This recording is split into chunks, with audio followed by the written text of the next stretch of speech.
I have to admit that one thing that really amazes me in the family of God, in the ministry, is the unity that goes along with it. It's somehow, I cannot really imagine how people from different parts of the world, from different walks of life, are able to unite in one cause. Normally you see that only in the Olympics.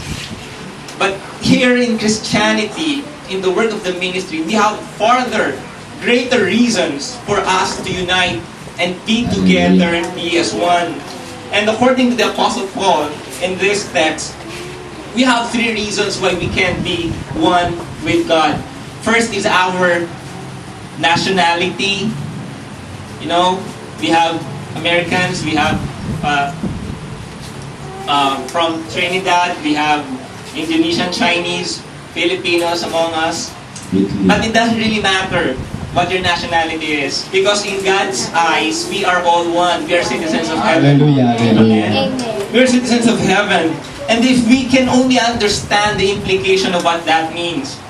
And so, let me share with you what Paul says in verse 11 of chapter 2. Therefore remember that formerly you who are Gentiles by birth and called uncircumcised by those who call themselves the circumcision done in the body by the hands of men, remember that at the time you were separate from Christ, excluded from citizenship in Israel, and foreigners to the covenants of the promise, without hope and without God in the world.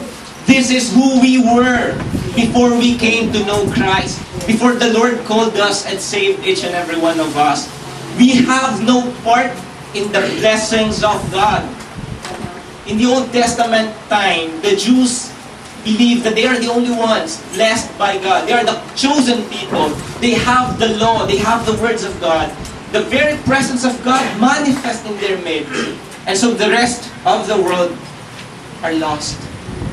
But here we have this great revelation coming from God, that in Christ Jesus, we are all one, citizens of heaven. Amen?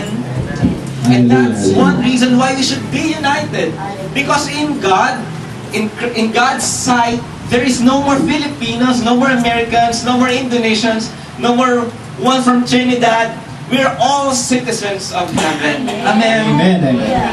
And the next thing is that our household membership.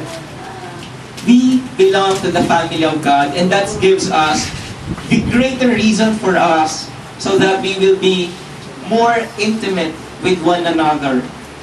Filipinos are intimate with one another when they go to abroad, but how about here in the Philippines? They're intimate among their family members, right? But we have to realize that in God's sight, we belong in His household as well. We do not enjoy the citizenship that we have in heaven, but we enjoy the privilege of being called His children. Amen po ba? And God made all that possible only through Christ. So that no matter what your backgrounds are, ano man yung nakaraan mo, ano man yung nakalipas mo, it doesn't matter to God. You are now His child. Amen? Amen. Hallelujah. And the last I want to share, which gives us this power to be one, to love one another, to join hand with one another in Christ, is the indwelling presence of the Holy Spirit. We have here in Him, the whole building is joined together and drives us to become a holy temple in the Lord. And in Him, you two are being built together to become a dwelling in which God lives by His Spirit. And that is wonderful. That's the most amazing thing that a person can ever hear. That you are the dwelling place of God.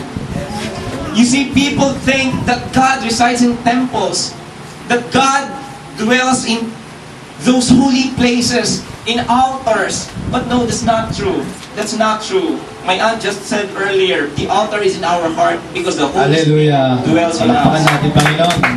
The presence of that Spirit in you and in me is what enables us to love one another, to work hand in hand with each other, to show compassion to those in need, to accept those who fail, and restore them in the Lord.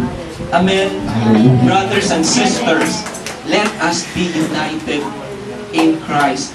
For we have all the reason to be one with one another.